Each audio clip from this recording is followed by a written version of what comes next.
oferecimento Riciar de Massas Nova Garagem e Ótica Lumina. Para encontrá-los basta acessar o nosso site ou dê um Google. Apoiadores Hora do Esporte.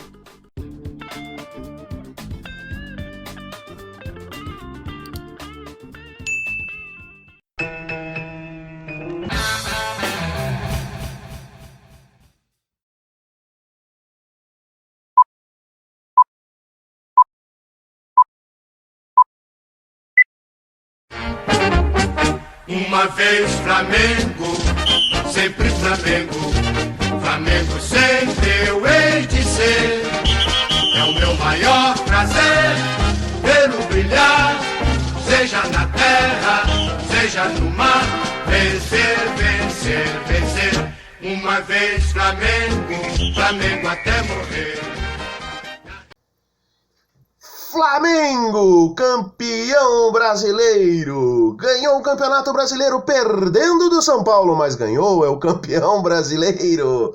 Parabéns ao time do Flamengo, parabéns a toda a luta de todos os jogadores, parabéns ao Rogério Ceni pelo trabalho que está fazendo com o clube, embora não seja muito querido pela torcida, não seja muito querido por parte dos flamenguistas, mas pegou o Flamengo no final do campeonato, praticamente destruído, né, em relação a um bom futebol e a desempenhar um bom trabalho, e tentou pelo menos equilibrar esta nau sem rumo para chegar no final do campeonato. E o resultado de coleta desse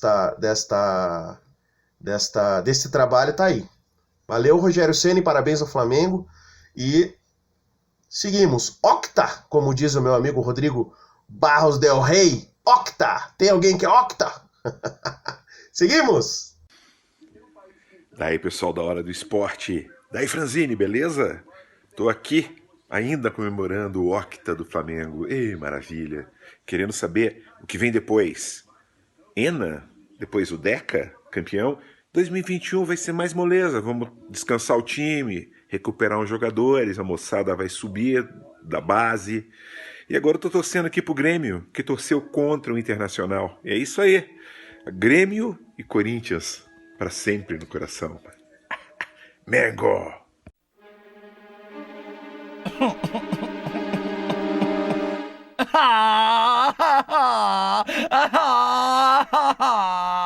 Lembrando que Corinthians e Grêmio para sempre no coração até o próximo jogo contra o Mengão.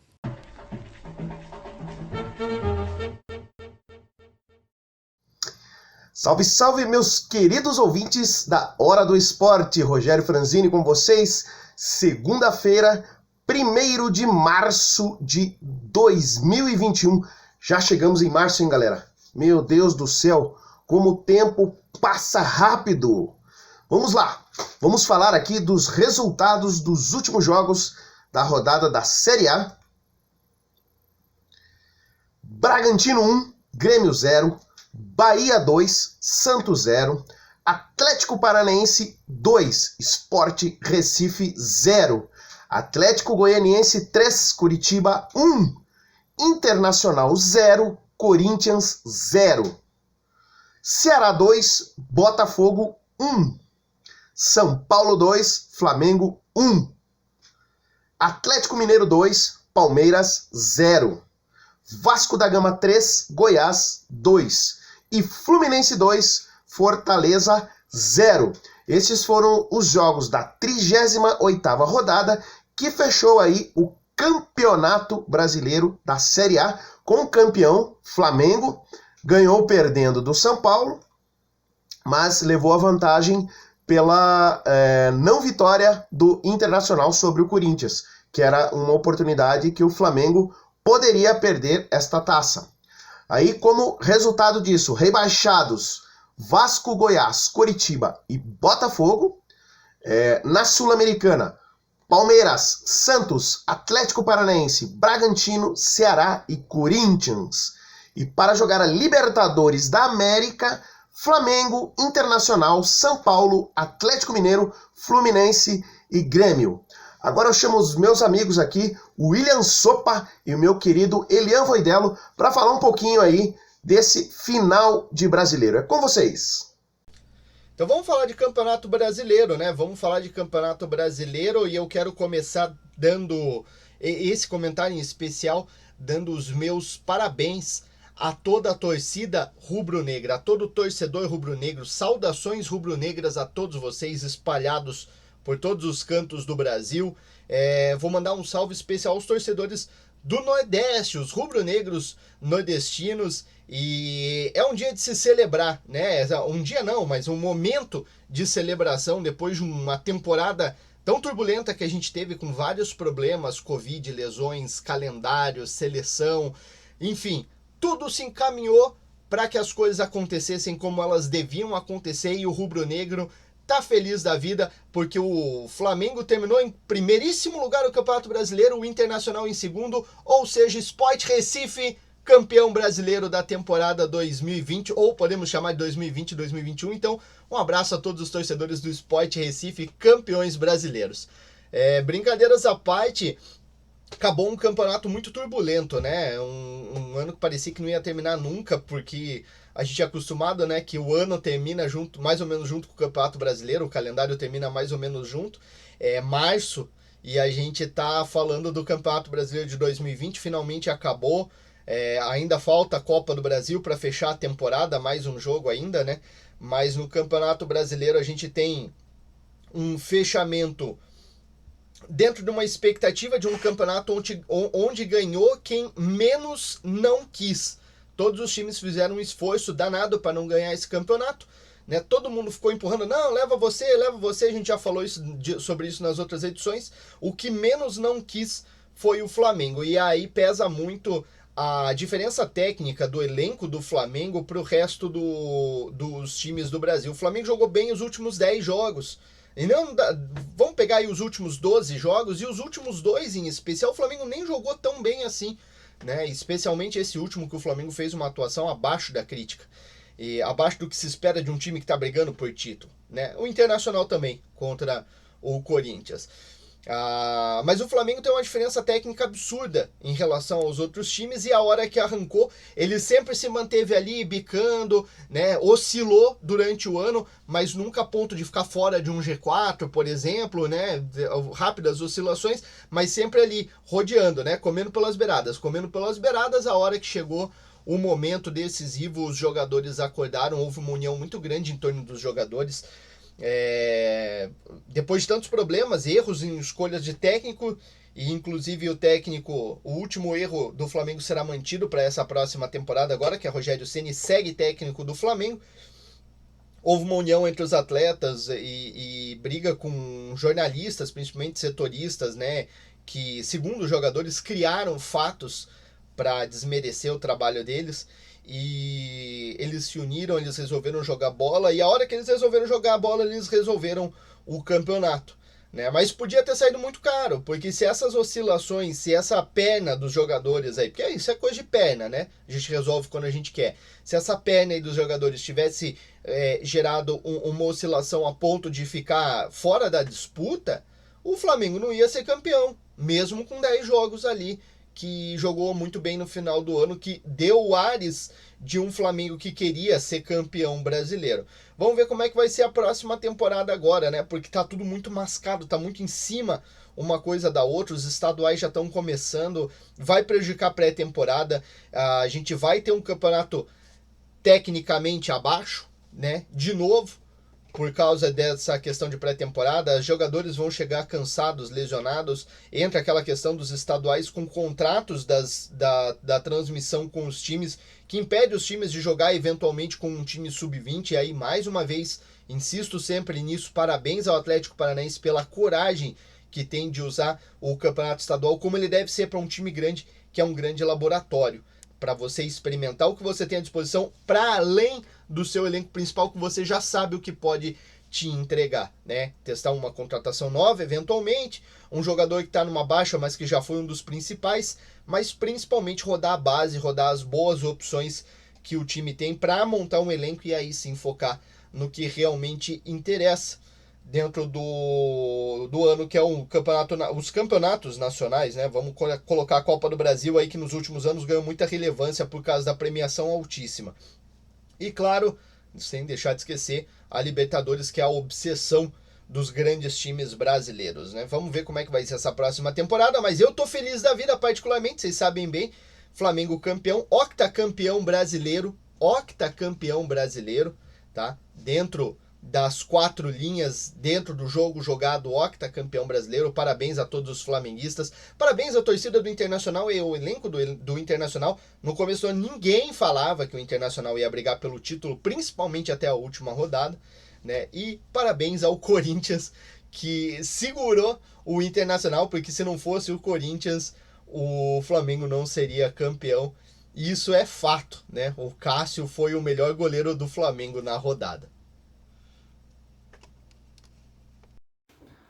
Olá, amigos fãs da Hora do Esporte, bom dia, boa tarde, boa noite, eu sou Leandro Redelo e tô aqui voltando aos poucos ao programa. Eu tirei umas férias porque eu tô terminando um disco e enfim, mas tô morrendo de saudade de todos vocês, tô morrendo de saudade principalmente do velho Osmar, um beijinho no cérebro dessa reserva moral do esporte paranaense. Um abração pro meu amigo Kaká, pro Sérgio Biratã, pro Rogério Franzini, pro Glauco, pro William. E é tão bom aqui a gente tá ainda falando de futebol nessa situação tão difícil que a gente tá vivendo no mundo afora, né? E eu vou fazer alguns comentários sobre algumas coisas que me chamaram a atenção no esporte na semana aí. Primeira coisa é o título do Flamengo, né? O Flamengo que se mostrou ser atualmente a maior força do futebol brasileiro, independente das ações, das federações e tudo mais. A gente sabe muito bem que a Federação do Rio de Janeiro, a Federação Carioca e a Federação Paulista, né? A Federação Carioca eu falo por causa que são os times da cidade do Rio de Janeiro e não os times do estado, como o Friburguense, enfim, Cabo Friense e tal. Não são os times do interior, mas sim os times da capital. E os times da capital paulista também, mais os Santos, acabam sendo sempre privilegiados por alguma ação em relação à CBF. Parece que o Internacional, a torcida do Internacional, a torcida colorada, tentou reviver aquele 2005 com questões da arbitragem e tudo mais, que realmente o Flamengo poderia ter sido campeão sem aquela expulsão. O Flamengo não precisava ter essa polêmica involucrada no seu título. E eu vou repetir isso eternamente. O Flamengo, o Inter teve uma expulsão injusta para o mesmo árbitro que marcou cartão amarelo no jogo, e vou repetir isso para sempre. Queiram, entendam ou não, a minha opinião é essa, né? Mas eu também repito que o Flamengo não precisava disso para ser campeão e que o Inter não mereceu ser campeão porque não fez a lição de casa rodadas antes, né? Então, a minha visão é essa. Parabéns ao Flamengo, campeão brasileiro pela segunda vez, né? Bicampeão brasileiro, né? E existe toda essa polêmica, quantidade de títulos e tudo mais. Não vou entrar nessa quem tem mais títulos e tudo mais. Para mim, o Campeonato Brasileiro começa em 71, antes era outro torneio, era outra ideia, era outra história. Então o Flamengo é o maior campeão do Brasil, merecidamente, né? Teve times históricos na década de 80 e está começando a fazer história também com esse time, mesmo que eu deteste algumas figuras desse time, assim. Enfim.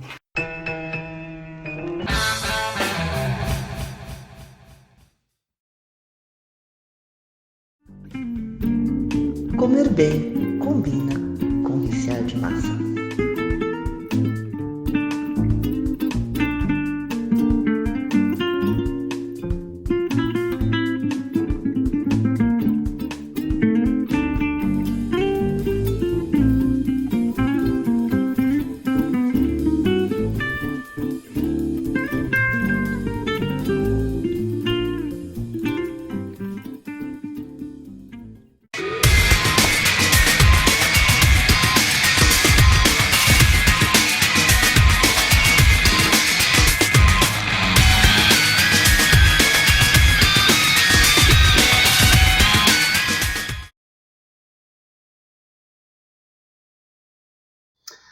Agora vamos falar um pouquinho do futebol paranaense, campeonato paranaense. Nós tivemos aí vários jogos que foram adiados devido às medidas por causa do Covid, né? O Covid está atingindo em grande número o nosso país. Nesse momento, alguns locais aí passam por situações bem complicadas, então houve o adiamento de alguns jogos.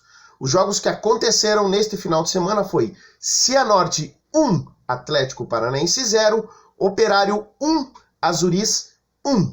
Aí eu chamo novamente meus amigos aqui, Elian Voidello e William Sopa, para falar dos resultados aí do Paranaense e o que eles estão achando disso. Vamos para frente. Vamos agora falar do jogo que teve no sábado entre o Clube Atlético Paranaense e o Cianorte, o Leão do Vale, né? O Cianorte, só para dar uma acalmada na torcida atleticana, naquele campo que o Atlético tomou 1-0 no sábado, é o mesmo campo que o Corinthians tomou 3-0 na Copa do Brasil. Inclusive um gol de bicicleta, maravilhoso, assim. E eu queria falar sobre esse time do Cianorte antes de chegar no Atlético. O time do Cianorte é um time que o técnico já está há mais de 2 temporadas, é um time que está com um pensamento de futebol, é um time sem muito investimento. Onde você viu, cara, o time tem um frango aqui na camisa, mas os jogadores são muito bons. Eu gostei muito do meio-campo calabrês no jogo, que até teve um cartão amarelo uma hora no lance. Aquele cara jogou muito bem. Um time que está faltando objetividade. Se tivesse um pouquinho mais de objetividade, ele acabaria tendo feito 3 gols no Atlético no mínimo. Foram 3 chances claras. E pro lado atleticano, o momento mais bonito do jogo foi aquele arco-íris que apareceu no Vale do Ivaí, né? E contemplou aquele fim de tarde com a derrota atleticana. Claro, a piazada ali do Atlético não teve tempo para treinar. Também teve um treinamento, os guris não se conhecem direito. E o técnico atleticano, ou seja, o auxiliar, não sei essa bagunça o que é ainda, e que por favor não seja para a temporada 2020, para o bem do futebol paranaense, esse o técnico do Atlético escolhido, mesmo que a escola do Paulo Tuori seja uma escola de tradição e tudo mais, creio eu que mesmo o Paulo Tuori tendo salvado o Atlético da degola, senão o Atlético estaria caindo abraçado junto com o Coritiba. Não é uma escola muito que tenha muito a ver com a identidade de jogo atleticana. Eles querem dar essa identidade de jogo CAP, o que brilhantemente uma vez falou Osmar Silveira, querer ouvir europeu, né? Deixando de lado o futebol sul-americano, que é a característica principalmente aqui dos times do sul do Brasil, que talvez não despertem tantos pela habilidade individual, mas tem um estilo de jogo mais raçudo. Essa tentativa de cópia, né, do futebol europeu que o Atlético tenta fazer é uma coisa que acaba afastando a torcida, porque a torcida atleticana é com certeza a torcida mais latina que se tem no estado do Paraná. É uma torcida muito polvorosa, né? E para mim foi justa a vitória do Cianorte.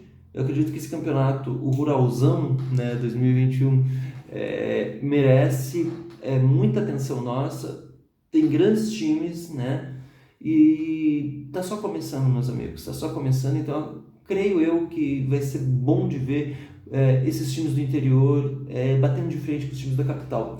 E se um dia surgir lá uma final entre, sei lá, Rio Branco de Paranaguá e Atlético, eu como atleticano ia ficar feliz de ver o Rio Branco ser campeão. Desde 1914, o Rio Branco nunca ganhou nada. Então seria muito legal ver um time desse sagrar campeão paranaense para o fortalecimento do futebol do estado. Pois é, os estaduais, né? Sempre os estaduais enchendo o calendário do futebol brasileiro, em especial para as equipes grandes. A gente precisa achar um formato onde as equipes grandes não sejam obrigadas a participar dos campeonatos estaduais ou que elas tenham total e irrestrita liberdade para escalar times alternativos, né? Aqui no Paraná a gente vê o estadual nunca começa bem para os grandes times do Paraná, né? Sempre com tropeços, sempre com dor de cabeça. O torcedor às vezes começa com certa desconfiança, mas eu digo, o torcedor não leve o campeonato estadual tão a sério assim, tá? É um laboratório, é um grande laboratório e é assim que ele tem que ser visto. Especialmente a gente falando de um ano onde o Campeonato Brasileiro termina numa semana e uma semana depois já começa o Campeonato Estadual, 2 semanas depois começa o Campeonato Estadual, né? Para os grandes times a gente tem que passar a dar menos importância, porque grandes crises se criam em equipes, não estou falando só aqui do Paraná, não, no Rio, São Paulo, Rio Grande do Sul não é diferente. O time perde ali os clássicos ou não se classifica para uma fase final e já se cria uma crise em torno disso, já se coloca a temporada em xeque e a gente não deve fazer isso porque hoje em dia os estaduais, infelizmente, perderam valor, perderam relevância, mas com um campeonato de pontos corridos que te deixa ver o seu time o ano todo jogando, não tem problema que o estadual perca a relevância. Se a gente tivesse era de mata-mata, aí sim os estaduais ainda teriam um valor muito grande. Eu particularmente já fui mais defensor da volta do mata-mata no brasileiro, sou apaixonado hoje pelos pontos corridos porque entendi que o ponto corrido é a tua oportunidade de ver o teu time o ano todo, independente da fase. Você pode sofrer o ano todo, mas você pode ser feliz o ano todo também.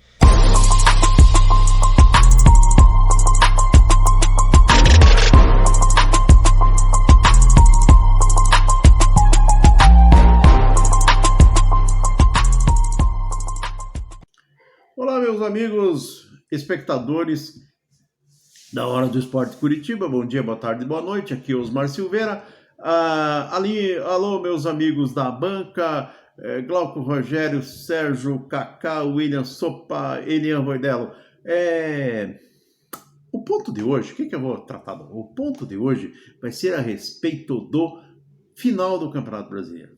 O Campeonato Brasileiro acabou,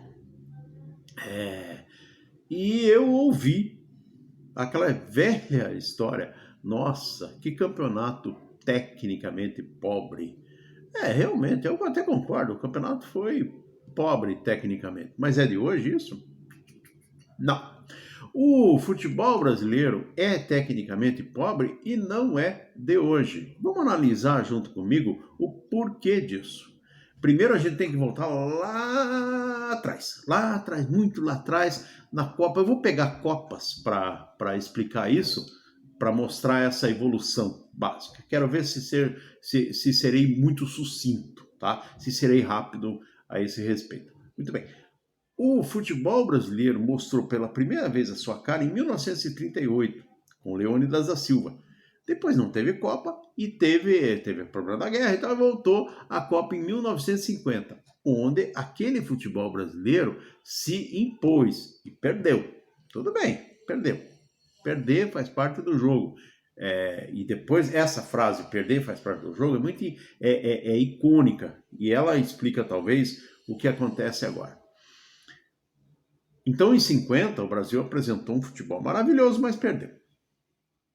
Em 54, o futebol brasileiro continuou apresentando aquele bom futebol de 50, mas era um futebol mais envelhecido, os jogadores mais envelhecidos, e acabou não surgindo. Até porque tinha uma seleção muito boa naquela Copa, que era a seleção húngara, que era sensacional, que perdeu também, tá? A Alemanha ganhou. Em 58, o futebol brasileiro foi coroado. Eu diria, a escola brasileira de futebol foi coroada. Em 62, ela foi confirmada como a melhor escola de futebol do mundo. E em 66, ela teve um tropeço, um tremendo tropeço. E por que esse tropeço? Basicamente porque os jogadores da Copa de 66 eram envelhecidos, eram os jogadores de 62, mas com mais idade, e houve o primeiro auê, né? O futebol brasileiro tem muito disso, né? Era um auê, quando colocaram 80, 90 jogadores para tirar 22, zona danada, enfim, o futebol de 66 perdeu fora do campo, perdeu muito mais fora do campo do que dentro do campo. Dentro do campo ele foi achincalhado, destruído, arrebentado. A Copa de 66 talvez tenha sido a Copa mais conduzida pela FIFA para a Inglaterra ganhar, para o país sede ganhar. Tudo foi horroroso.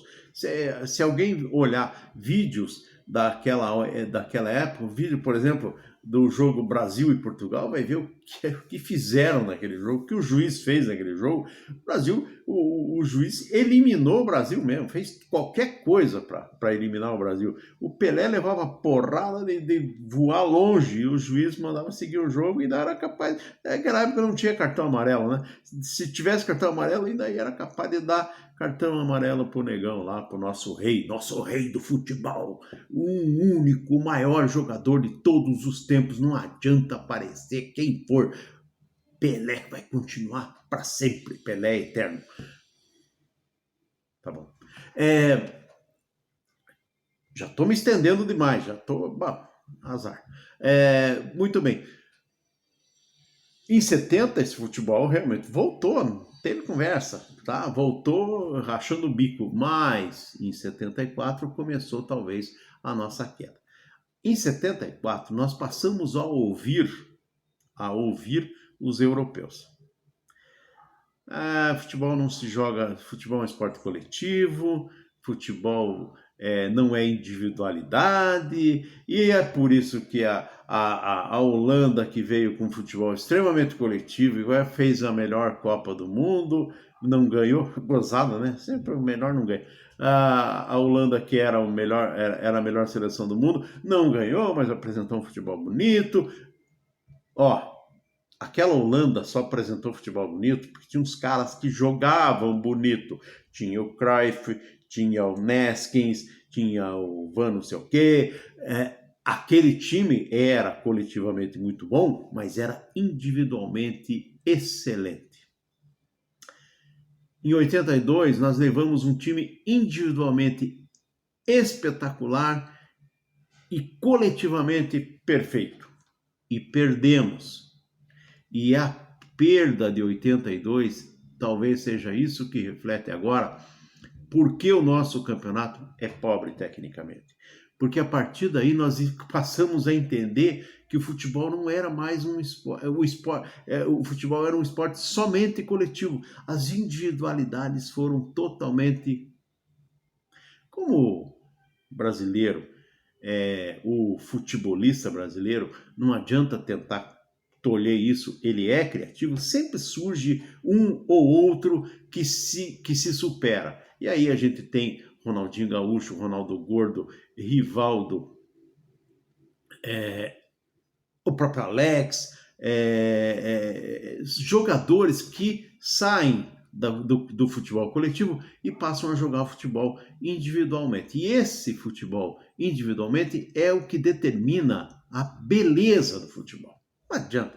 Aquele tic-tac espanhol era um troço mais chato do mundo. Foi o futebol mais chato do mundo. Graças a Deus,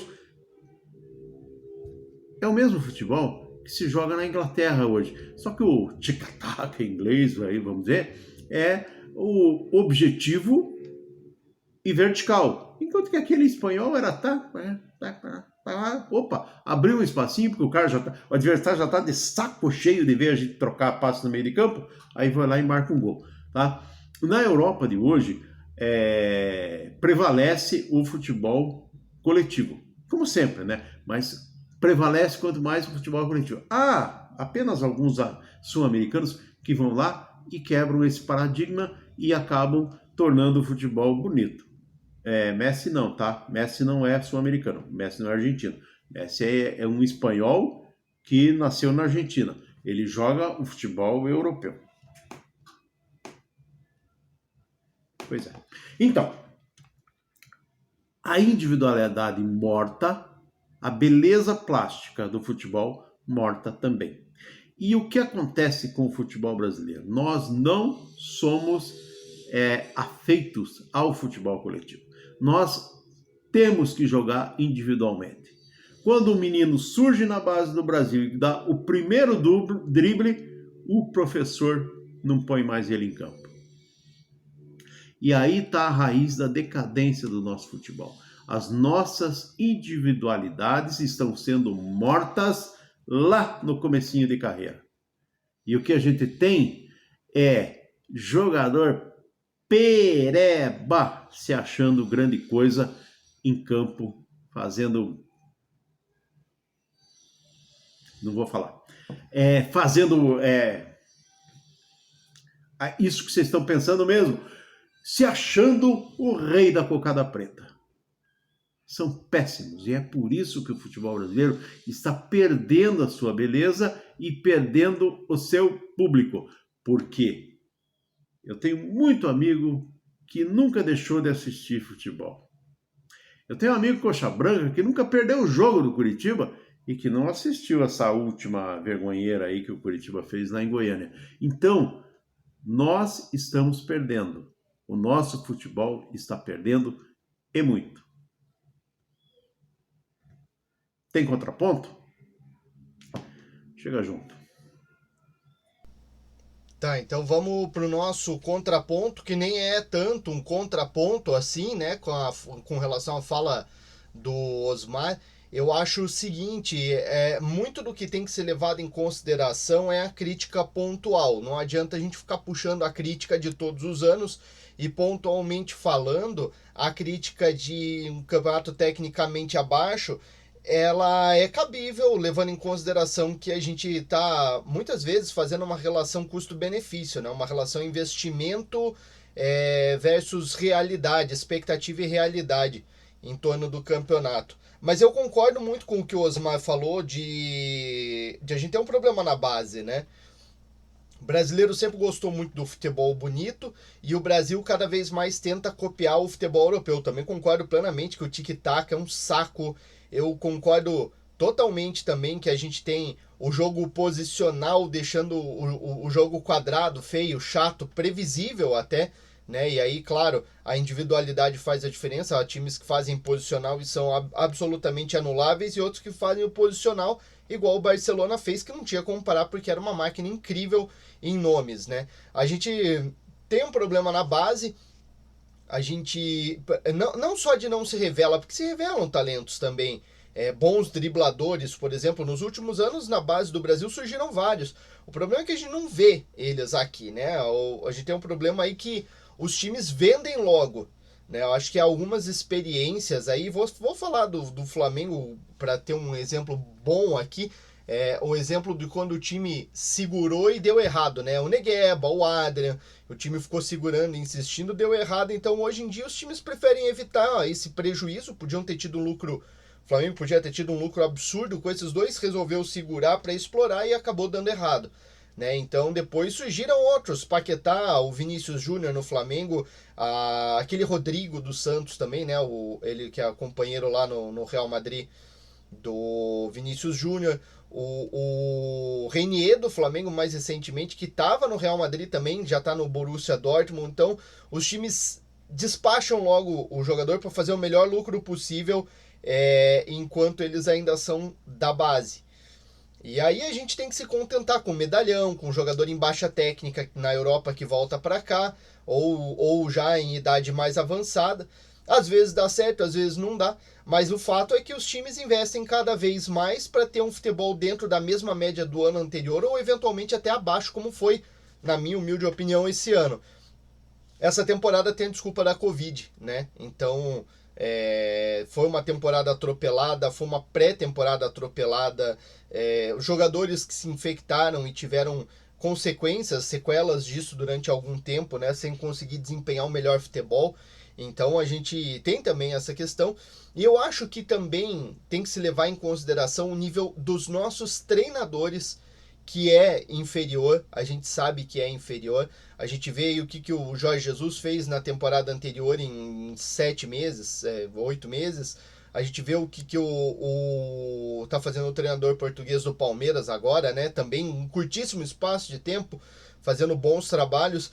E enquanto a gente... O que é o treinador brazuca? É o Abelão, né?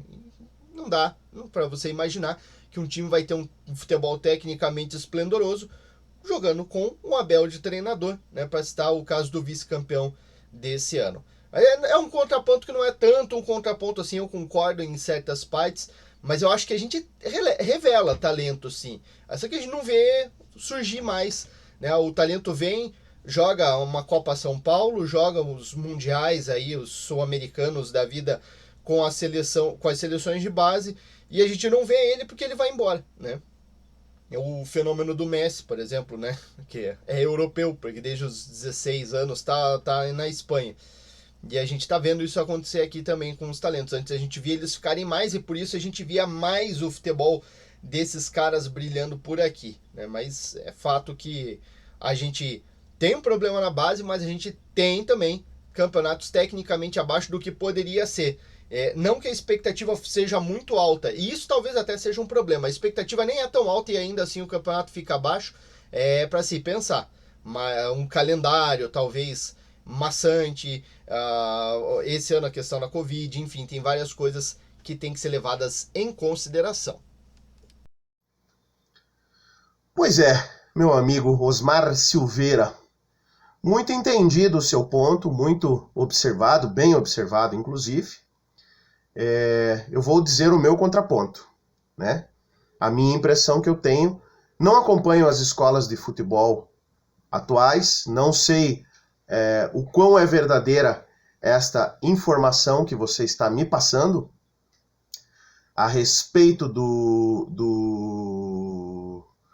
dos técnicos de futebol, quando vê um garoto jogar e driblar, já começa a tolher esse esportista, porque talvez ele vá se destacar individualmente. Eu faço um contraponto aí a respeito do seu ponto exatamente nessa questão. Eu acho que no Brasil, até hoje, o que mais atrai a gurizada, o que mais atrai a questão futebolística são os atletas diferenciados. E a questão de driblar, ter talento com a bola, a questão de saber o que fazer de forma individual com a bola, é uma coisa muito típica brasileira.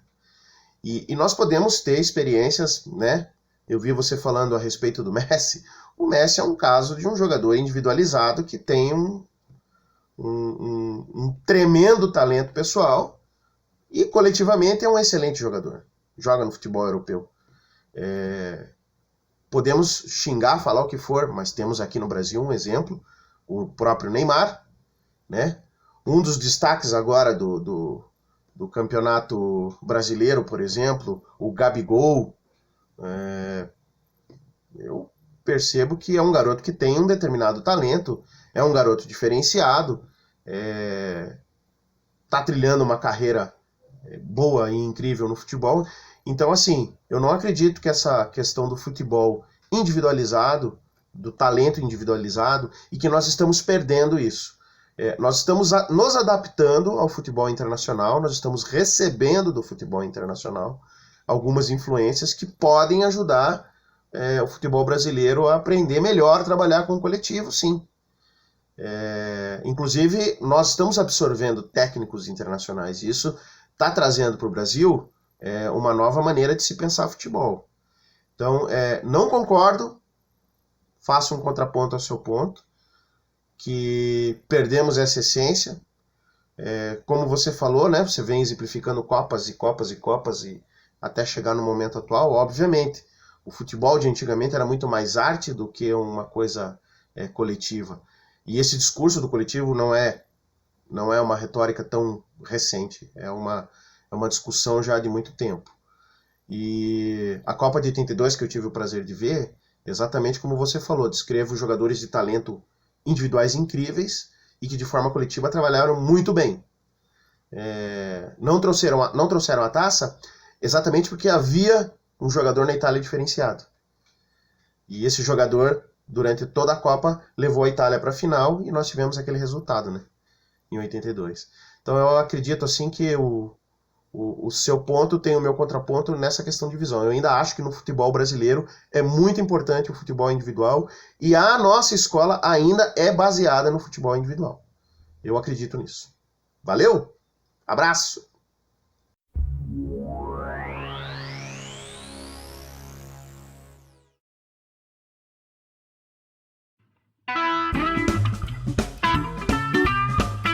Seja bem-vindo à Nova Garagem, a melhor e mais completa loja de artigos vintage de Curitiba.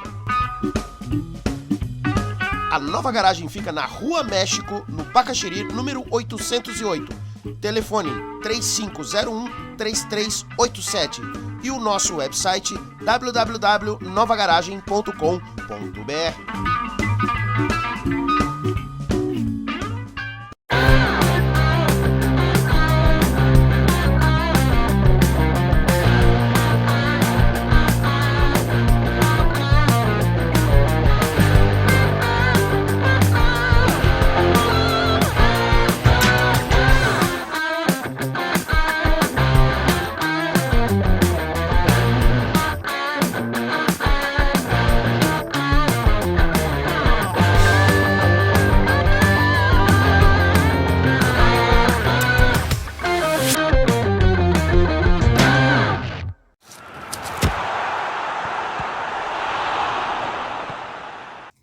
Eu também quero comentar, fazer um giro bem pequenininho sobre os estaduais. O Cruzeiro empatou com o Uberlândia 1-1 e o Grêmio Sorriso no Mato Grosso ganhou de 3-0 do Sinop na estreia do Mato Grossense. O campeonato Mato Grossense agora tem que ser mais observado, porque é uma escola de futebol que brilhantemente a gente tem de volta na Série A do Campeonato Brasileiro. Pelo seguinte, há quantos anos o Campeonato Brasileiro não tem fuso horário? Significa o quê? Significam várias coisas. Uma delas é que o futebol brasileiro tem que sim sair do litoral, tem que sair das cidades próximas à praia e ir cada vez mais para o interior. A interiorização do futebol brasileiro vai salvar o futebol brasileiro. Então é muito legal ver o Cuiabá na primeira divisão. Talvez seja o time ali na reta final da Série B que eu mais quis ver subir, foi o Cuiabá mesmo, por causa disso, por causa desse simbolismo. Significa que vão ter que viajar até Cuiabá para jogar contra o Cuiabá, vão ter que jogar nas condições climáticas de Cuiabá, e isso vai ser muito bom, porque vai mostrar o tamanho, a dimensão do Brasil, e provar que o Brasil não é só a Zona Sul do Rio de Janeiro, nem só São Paulo, nem só o sul do Brasil. O Brasil é muito maior, muito mais profundo do que tudo isso. E para terminar, né, esse giro, assim, esse pitaquinho, essa coisinha, assim, degustar de Leão Veirano para vocês, eu queria comentar sobre Pelotas e Novo Hamburgo. Eu estou aqui com uma camisa do maior clube do Rio Grande do Sul, que é o Esporte Clube Pelotas, né? Recitar um pedacinho do hino. Orgulho-me de ser Áureo Cerulho, pela grandeza do ideal. Ufano-me de ser Áureo Cerulho, pelo que tens de emocional.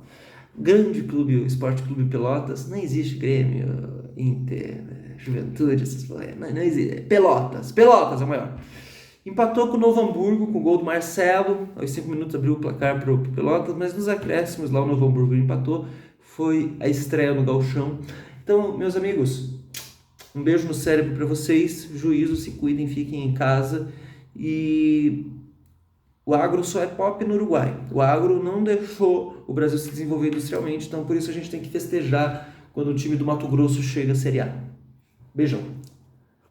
O Campeonato Catarinense também a pleno vapor. E, bom, os estaduais, né, já engrenando, a gente tem que esperar para ver o que vai ser dessa temporada de estaduais, uma vez que tem esse calendário todo apertado aí, né, por causa da Covid-19, continuando a ser mais espremido ainda, né, porque a gente tem situações de lockdown aqui nos estados do sul, né, vamos colocar aí Rio Grande do Sul, Santa Catarina e Paraná nessa baila, com jogos sendo adiados por causa da Covid-19, com rodadas sendo afetadas por causa de lockdown, por causa de fecha tudo.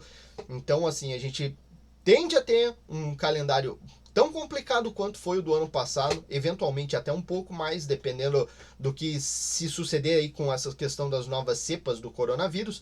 E a nossa expectativa, a nossa torcida é para que os times joguem inteligentemente os estaduais, os times grandes entendam que esse ano, em especial, O estadual tem que ser a pré-temporada, não pode levar em consideração o resultado, não pode criar, a torcida tem que entender isso também, não pode criar crise em torno de um resultado não tão bom assim dentro do campeonato estadual. Ah, mas o clássico não sei o que, esquece. Foca no clássico no Campeonato Brasileiro, foca no clássico da Copa do Brasil, foca na Libertadores, foca na Sul-Americana, que é o que importa. Esse ano os estaduais, infelizmente, vão ser mais do que nunca laboratórios para os grandes times, ainda que por contrato tenham que entrar com seus times principais em campo, mas que joguem em ritmo de treino, que não sacrifiquem, para que a gente não tenha o resto da temporada prejudicado pelos estaduais que hoje, na minha opinião, são apenas um peso para as grandes equipes, né? Eu volto a dizer o que eu falei aqui, acho que na semana passada, que a gente falou de questão de calendário, né? Se a gente ajustasse o calendário para o brasileiro seguir o campeonato europeu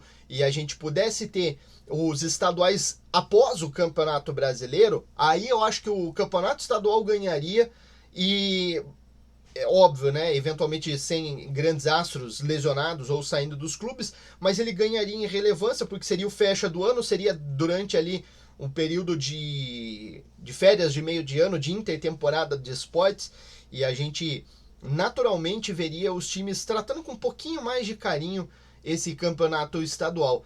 Enquanto ele for no começo do ano e expor os grandes nomes do elenco a lesões para que eles se prejudiquem o resto da temporada, se sacrifiquem pelo estadual e percam o brasileiro, as coisas não vão dar certo. Se eles se sacrificarem no brasileiro e eventualmente perderem os estaduais, é uma conta que a gente aceita pagar sem maiores problemas, minha singela opinião.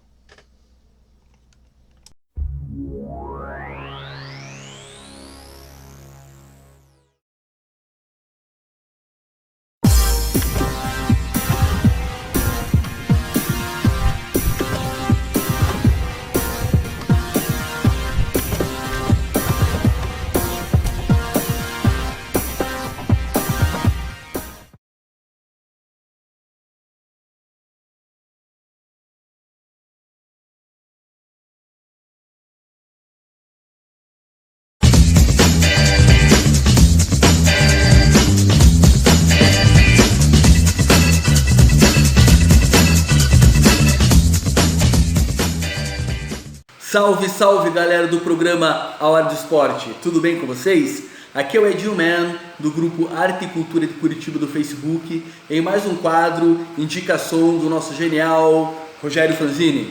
E o som que eu vou estar indicando para vocês hoje é a música 1 Minuto, da banda Sara 572. A música 1 Minuto tem como temática que 1 minuto às vezes pode ser muito ou pouco, dependendo da situação ou a pessoa de quem você está. É uma letra genial, bem bacana. Aqui embaixo está um link com o clipe da música. É um clipe muito bem feito também. Assistam e vejam que bacana. A banda Sara 572 é uma banda com praticamente 30 anos de existência. É uma banda que contribui e contribuiu muito já para a cultura curitibana. Da banda Sara 572 surgiu o conceito O Estranho Mundo do Bronco Rock, no qual surgiram outras duas bandas, que é a Cultura Snack e Os Jonetes. Assim, a mesma formação tem 3 bandas. Então, na banda Sara 572, no Cultura Snack e nos Jonetes tocam Irineu Modassauro, Marcos Gusso, Rafael Gorni, Tio Andrioli e Alexandre Gonçalves. É muito bacana o conceito que eles criaram. Aqui embaixo também vai ter um link com um artigo que eu fiz sobre isso. E também vai ter outros links com outros materiais da banda para vocês conhecerem. A música 1 Minuto está nesse CD, O Estranho Mundo do Bronco Rock, da banda Sara 572. A música 1 Minuto foi gravada por Irineu Modassauro, Mortoman, Sir Renatovski, que é o Renato Guesch, e Dom Ferpa. E a música foi composta por Mortoman e Irineu Almeida Sauro. Vale muito a pena conhecer, galera. É isso daí. Espero que vocês tenham gostado. Quem puder dar uma força, se inscreve no nosso canal no YouTube, A Hora do Esporte, e curta nossos vídeos. É isso daí. Até a próxima semana no programa A Hora do Esporte. Let's rock!